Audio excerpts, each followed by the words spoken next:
त्या बैलगाडीला मातीच्या पुतळ्यातून घाईनी नाथाला हो जन्म दिला मातीच्या पुतळ्यातून घाईनी नाथाला हो जन्म दिला निरंजनादेश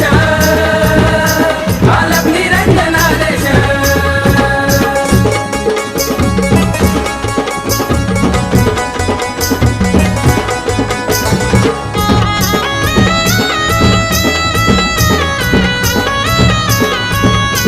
चिमुकले बालक ते नाथांना लागले बघा बोलू बनवाया पुतळा चालू मग केला हळू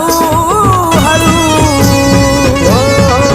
मुखी संजीवनी मंत्राचा जप होता त्यांच्या चालू अचानक पुतळ्यातून बाळ लागले पळू भूत म्हणून घाबरू